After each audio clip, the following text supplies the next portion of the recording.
ரோபோசங்கர் எடுத்துட்டோம்னா உடம்பு முழுசும் இந்த ஸ்டீல் அலுமினியம் பூசிட்டு இருந்தார், அதனால் ஒரு பாதிப்பு இருந்ததுங்கிறாங்க. அதையும் தாண்டி சரி பண்ணியிருக்கலாம். இடையில் அளவுக்கு அதிகமான மது தான் அவரை பாதிச்சிருக்காங்க. அதாவது மஞ்சள் காமாலை வரும்போதும் அப்புறமும் தொடர்ந்து அவரால் நிறுத்த முடியல. நிறுத்தணும்னு நினைக்கிறோம், நிறுத்த முடியல. நிறுத்துறது ஒரு சாதாரண விஷயம் இல்லை.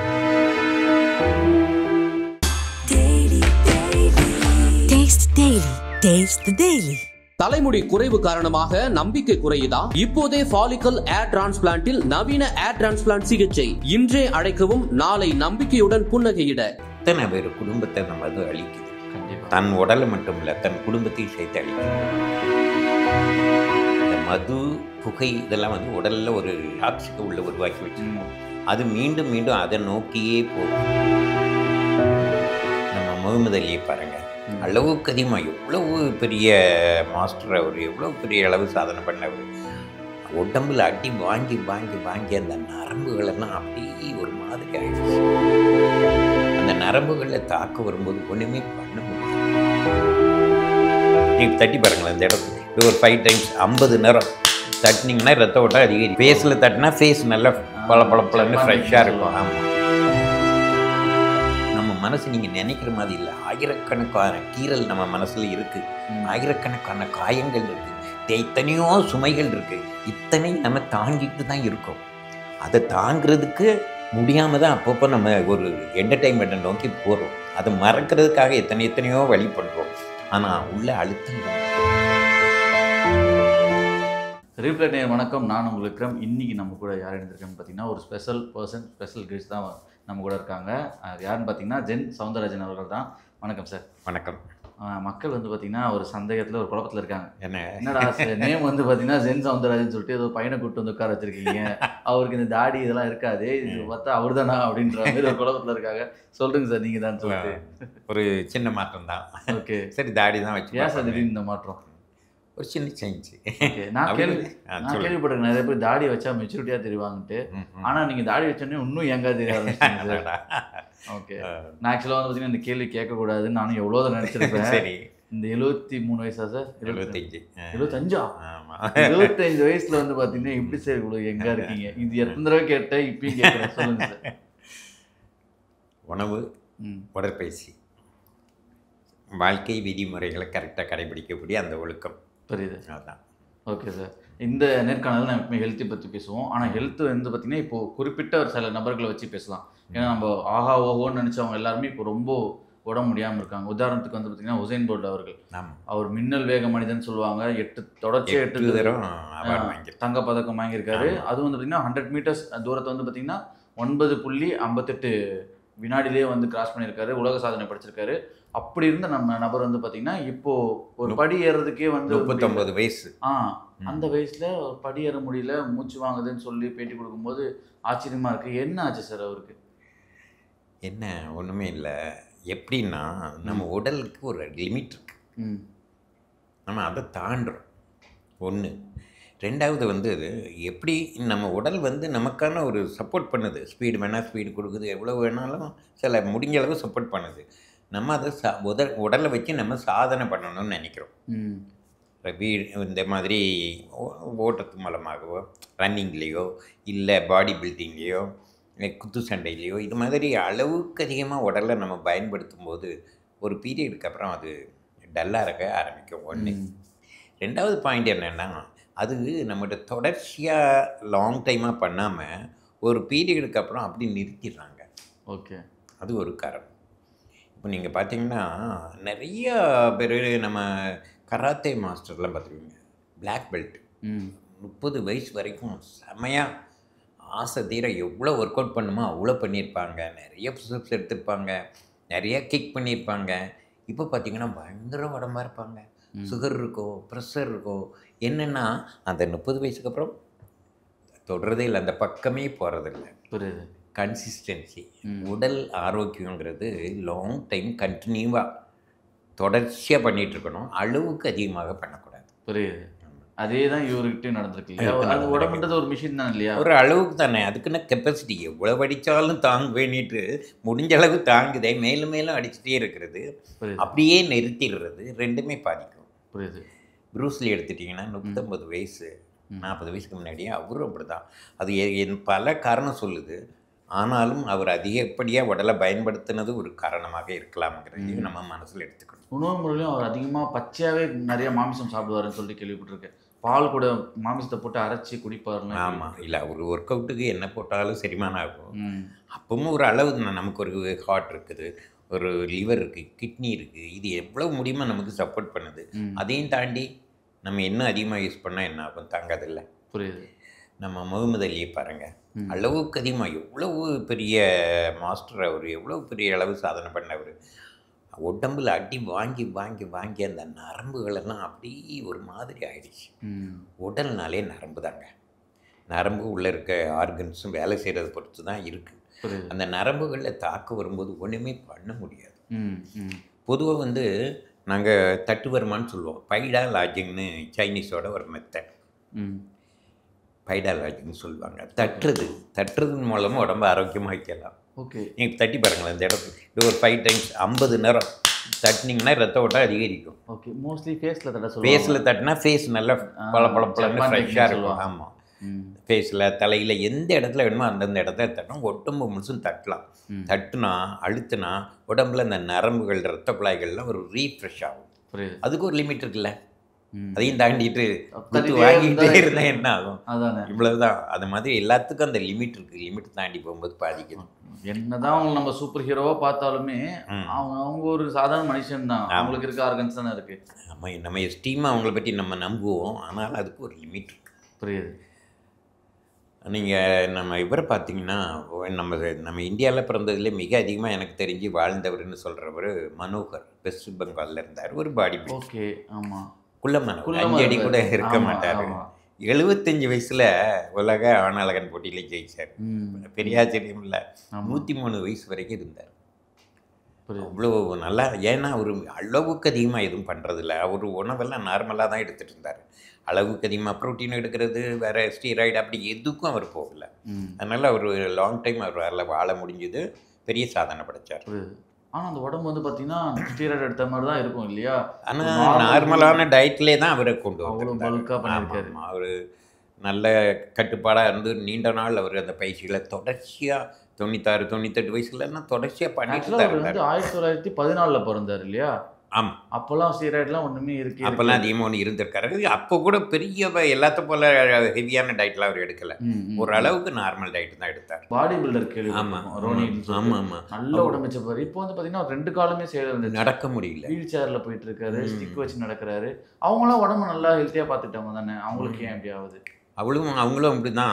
அந்த எல்லாத்துக்குமான அந்த லிமிட் தாண்டும் போது நிறைய ப்ரோட்டீன் எடுக்கிறாங்க, நிறைய சத்துக்கள் எடுக்கிறாங்க. அது இல்லாமல் அளவுக்கு அதிகமாக ஒர்க் அவுட் பண்ணுறாங்க. ஏதோ ஒரு பீரியடில் அவங்களோட அந்த சிஸ்டம் வந்து கொலாப்ஸ் ஆகிடுது. ஓகே, இளம் வயது வரைக்கும் தாங்கும் இல்லையா? எல்லாத்துக்கும் ஒரு லிமிட் இருக்குல்ல. புரியுது. அந்த லிமிட் வயசாகும்போது குறைச்சிக்கிட்டே வரணும். கொஞ்சம் பயிற்சிகளையும் குறைக்கணும், நிறுத்தக்கூடாது, குறைக்கணும். ஓகே, இப்போ ஆனால் ரஜினி அவர்கள்லாம் பார்த்தீங்கன்னா சின்ன வயசில் நிறையா மது வருந்திருக்காரு, நிறைய ஸ்மோக் பண்ணியிருக்காரு. இப்போவுமே ஆனால் ஆரோக்கியமாக வாழ முடியுது இல்லையா? அது எப்படி அவருக்கு நிறைய பாதிப்பு இருக்குது, எல்லாத்தையும் சமாளிக்கிறார். ஓகே, இப்போ வந்து கரெக்டாக வச்சுருக்காரு. சின்ன வயசோட பாதிப்பு இருந்தாலும் உடல் தன்னைத்தானே சரி செய்யக்கூடிய தன்மை அதுக்கு இருக்கிறதுனால, இப்போ அவர் கரெக்டாக இருக்கிறதுனால அதெல்லாம் பேலன்ஸ் பண்ணி வர முடியுது. புரியுது. ஏன்னா நான் வந்து உங்களோட ரஜினி அவர்கள் சின்ன வயசு நினைக்கிறேன், கிட்டத்தட்ட ஒரே வயசு. பார்த்தீங்களா? நான் ரஜினி சைட்ட ஒரு பேட்டி எடுக்க முடியாது, ஆனால் அதே ஏஜ் கேட்டகரி வச்சு உங்கள்கிட்ட என்கிட்ட ரஜினிகிட்ட கேட்குற கேள்வி எல்லாமே உங்கள்கிட்ட அழகாக கேட்டு போயிடலாம், எனக்கு சொல்லவும் போயிடுச்சு இல்லையா? அதுதான். இப்போ அவர் நிறைய மதுலாம் இருந்திருப்பாரு. இப்போ திடீர்னு எல்லாமே ஸ்டாப் பண்ணிடுறாங்க நிறைய பேர். இப்போ ரோஹித் சங்கர் மறைவுக்கு அப்புறம் கூட வந்து நிறைய டாக்டர்ஸ் என்ன சொன்னாங்கன்னா, மது அருந்தாதீங்கன்னாங்க. அதை பார்த்துட்டு சில பேர் கண்டினியூவாக குடிக்கிறவங்க திடீர்னு மதுவை ஸ்டாப் பண்ணலாமா, இல்லாட்டி கொஞ்சம் கொஞ்சமாக ஸ்டாப் பண்ணலாமா, எப்படி ஸ்டாப்? ரோஹித் சங்கர் எடுத்துட்டோம்னா ஒரு நல்ல மனிதர், நல்ல பாடி பில்டர். ஆமாம், அவர் பாதிக்கப்பட்டதுக்கு 2 விதமான காரணம் சொல்கிறாங்க. சின்ன வயசில் பெரிய பாடி பில்டர், நல்ல எக்ஸசைஸ்லாம் பண்ணிகிட்டு இருந்தவர், பல்விதமான திறமை உள்ளவர் தான். அப்போ இருந்தாலும் அவர் சின்ன உடம்பு முழுசும் அந்த ஸ்டீல் அலுமினியம் பூசிட்டு இருந்தார், அதனால் ஒரு பாதிப்பு இருந்ததுங்கிறாங்க. அதையும் தாண்டி சரி பண்ணியிருக்கலாம். இடையில அளவுக்கு அதிகமான மது தான் அவரை பாதிச்சிருக்கு. புரியுது. அதாவது மஞ்சள் காமாலை வரும்போதும் அப்புறமும் தொடர்ந்து அவரால் நிறுத்த முடியல. நிறுத்தணும்னு நினைக்கிறோம், நிறுத்த முடியல. நிறுத்துறது ஒரு சாதாரண விஷயம் இல்லை. புரியுது. மது அருந்துறவங்க மது அருந்தாமல் இருக்க முடியாது, கஷ்டம். புகைப்பிடிக்கிறவங்க அதை நிறுத்துறது கஷ்டம். நான்வெஜ் சாப்பிட்றவங்க நான்வெஜ்ஜை நிறுத்துறது கஷ்டம். ரைஸு சாப்பிட்றவங்க ரைஸ் சாப்பிட்றத நிறுத்துறது கஷ்டம். டீ காஃபி குடிக்கிறாங்க டீ காஃபியை நிறுத்துறது கஷ்டம். அவங்களுக்கு தான் தெரியும். இல்லாமல் இருக்கிறவங்களும் ஈஸி. உங்களால் சோறு சாப்பிடாமல் இருக்க முடியுமா? இட்லி தோசை சாப்பிடாமல் இருக்க முடியுமா? முடியாது. அதே மாதிரி தான் அவங்களுக்கும். நான் அதனால் யாரையுமே நம்ம குறை சொல்கிறதுக்கு நமக்கு தகுதி இல்லை. புரியுது. முடிஞ்சதுன்னா அளவுக்கு அதிகமான வில் பவர் இருந்ததுன்னா எல்லாத்தையும் தூக்கி போட்டு மாற்ற முடியும். அப்படி ஸ்டாப் பண்ண உடனே நிறைய பேர் என்ன சொல்றாங்க, எனக்கு தெரியும் நிறைய ஸ்டாப் ஸ்டாப் பண்ணவங்க இருக்கிறாங்க. பாபர் சொல்லுவாங்க ஹிஸ்ட்ரியில் வர்றது அது. அப்போ அவங்க சொல்கிறது தான் நம்ம சொல்கிறோம். உண்மை என்னன்னு தெரியாது. அவர் பையனுக்கு ஹியூமனுக்கு உடம்பு சரியில்லைன்னு தெரிஞ்ச அந்த நேரத்தில் அப்படித்தனம் இல்லை, இந்தியாவுக்குள்ளே போராடி வரணும் ஜெயிக்கணும்னு சொல்லக்கூடிய ஒரு நேரத்தில்ன்னு நினைக்கிறேன். முழுசுமாக மது அப்படி ஸ்டாப் பண்ணார். அதுக்கப்புறம் தொடவே இல்லை. அதுக்கெல்லாம் மனோபலம்ங்கிறது ரொம்ப வேணும். அந்த மனோபலம் இல்லாட்டி கொஞ்சம் கொஞ்சமாக நிறுத்தலான்னா கொஞ்சம் கொஞ்சமாக நிறுத்துவோம். அப்போ இருந்துகிட்டே இருக்கும், திருப்பி மேலே ஏறிடுறதுக்கு வாய்ப்பு இருக்குது. மொத்தமாக ஒரே தீர்மானமாக நிறுத்தலாம். நிறுத்தினா உடலில் சில பாதிப்பு வரத்தான் செய்யும். அதையும் தாண்டி நிறுத்திட்டாங்கன்னா ஜெயிச்சிக்கலாம். புரியுது. ஆனால் எத்தனை பேர் குடும்பத்தை நம்ம அது அழிக்குது. கண்டிப்பாக தன் உடலை மட்டும் இல்லை தன் குடும்பத்தையும் சேர்த்து அழிக்குது. எப்போ ஒரு மனிதர் குடிக்கிறத காலையிலே ஆரம்பிக்கிறாங்களோ, தினசரி குடிக்கிறது ஒரு தப்பு. சிலர் குடிக்கிறது மொத்தமாகவே தப்பு. அதில் வாரம் ஒரு நாளுங்கிறது அது ஓரளவுக்கு பரவாயில்லன்னு விடலாம். தினசரி நைட் குடிக்கிறது தவறு. தினசரி காலையில் குடிக்கிறதுங்களை என்ன சொல்கிறது, நாளே வீணாக போயிடும். அவங்க டோட்டலாக அவங்க வாழ்க்கையில் ஜெயிக்கிறதுக்கான வாய்ப்பு, வாழ்கிறதுக்கான வாய்ப்பு, தன் குடும்பத்தை காப்பாற்றுக்கிறதுன வாய்ப்பு எல்லாத்தையுமே இழந்துருவாங்க. எவ்வளோ பெரிய சோகம் இந்த மது. புரியுது. நிறைய பேர் பார்க்க முடியுது. நான் கூகுளில் சர்ச் பண்ணும்போது கூட சும்மா சர்ச் பண்ணி பார்த்தேன். நிறைய பேர் சர்ச் பண்ணியிருக்காங்க மது எப்படி ஸ்டாப் பண்ணுறதுன்ற மாதிரி சர்ச்லாம் பண்ணியிருக்காங்க. அதுக்கு நீங்கள் ஏதாவது ஒரு டிப்ஸ் கொடுக்க முடியுமா சார்? மதுவை ஸ்டாப் பண்ண நிறைய பேர் இந்த மெடிசன்ஸ்லாம் வச்சுருக்காங்க, சாப்பாடில் கலந்து சாப்பிட்டா திகட்டுற மாதிரி. அப்படி என்ன ஒன்று செய்யலாம் அப்படின்னு சொன்னால், இது கொஞ்சமாக நீங்கள் மதுவை மட்டும் நிறுத்தணும்னு நினைக்காம மேக்ஸிமம் இந்த மது புகை இதெல்லாம் உடலில் ஒரு ஒரு ஒரு என்ன ஒரு டாக்ஸிக்கை உள்ள உருவாக்கி வச்சுருக்கோம். அது மீண்டும் மீண்டும் அதை நோக்கியே போகும். அப்போது நீங்கள் மிக தீவிரமான ஒரு ஸ்டெப் எடுக்கணும். எப்படின்னா உணவு சார்ந்து மனம் சார்ந்து தீவிரமான ஒரு முயற்சி எடுக்கணும். அப்படி எடுக்கிறதுக்கான ஆர்வம் இருந்தால் நிறுத்தலாம். அந்த அளவுக்கு பொறுப்பும் ஆர்வமும் இருந்தால் நம்ம கண்டிப்பாக ஜெயிக்கலாம். எப்படின்னா நீங்கள் மதுவை நிறுத்தணும்னு மட்டும் நினைக்கக்கூடாது, டோட்டலாகவே உணவை மாற்றிடணும். உணவையே சேர்த்து மாற்றணும். முழுசுமாகவே இயற்கை உணவுக்கு வரணும். இயற்கை உணவுனா நான்வெஜ் எடுக்கக்கூடாதான்னு கூட சொல்கிறது இல்லை. உங்கள் உணவில் உள்ள கார்பு மாவு பொருள் எல்லாம் முழுசுமாக நிறுத்திடணும். இனிப்பை முழுசாக நிறுத்திடணும். குறைஞ்சபட்சம் உடம்புக்கு எது தேவையோ அதை மட்டும் எடுத்துக்கணும். கிட்டத்தட்ட ஒரு விரதம் மாதிரி இருக்கணும். இந்த விரதத்தில் நீங்கள் வெஜ்ஜாக இருக்கலாம் நான்வெஜ்ஜாக இருக்கலாம், அது பிரச்சனை இல்லை. வேண்டிய ப்ரோட்டீன் எடுத்துக்கணும்.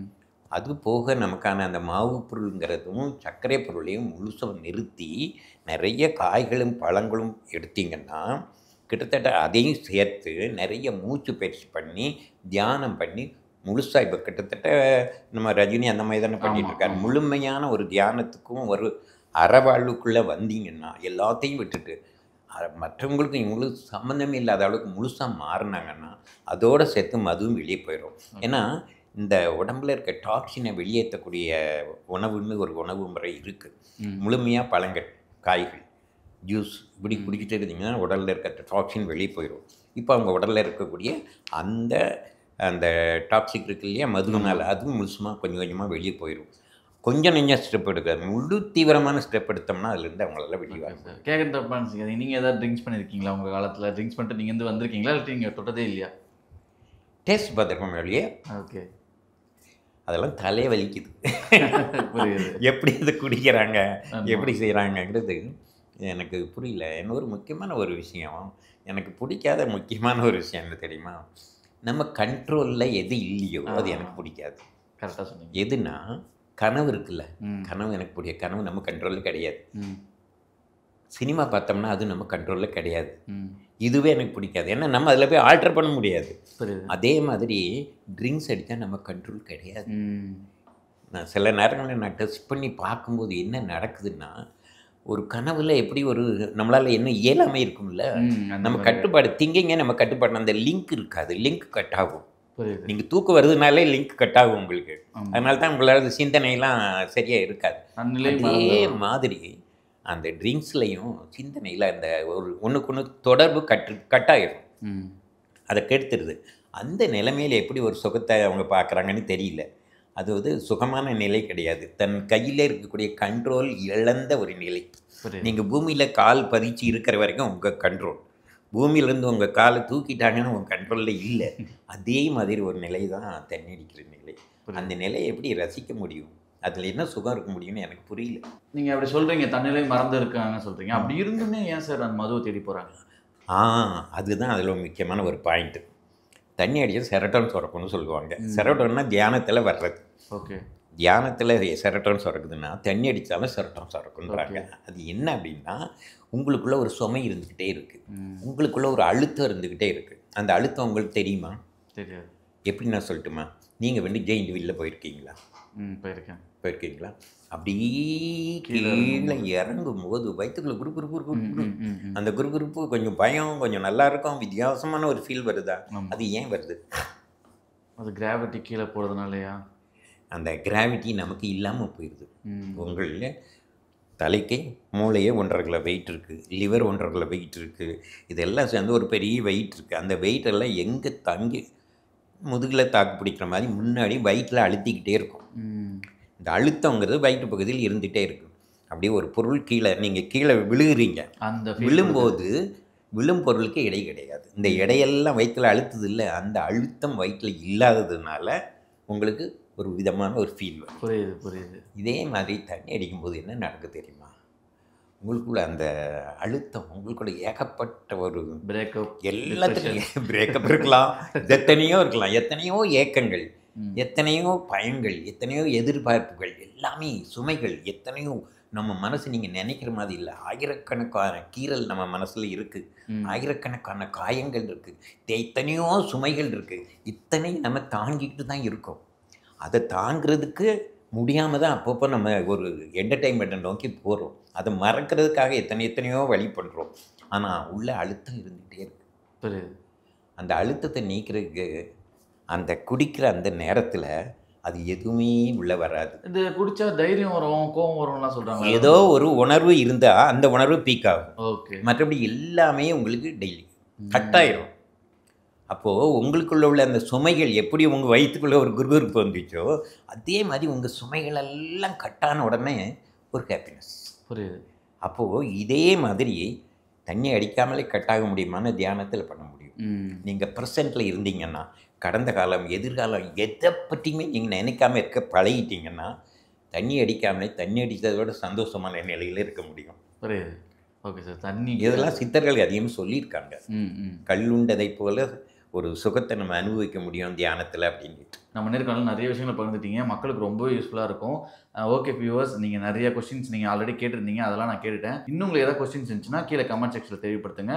அடுத்த நேர்காணலில் சார்கிட்ட கண்டிப்பாக கேட்டு தெரிஞ்சுக்கலாம். உங்கள் நேரத்துக்கு ரொம்ப நன்றி சார். வணக்கம். இந்த அருமையான வாய்ப்பை கொடுத்த ரிஃப்ளெக்ட் டிவிக்கும், விக்ரமாகிய உங்களுக்கும், இந்த அமைப்புக்கும், மக்கள் யாவருக்கும் என்னுடைய நன்றியையும் வணக்கத்தையும் தெரிவித்துக் கொள்கிறேன். நன்றி.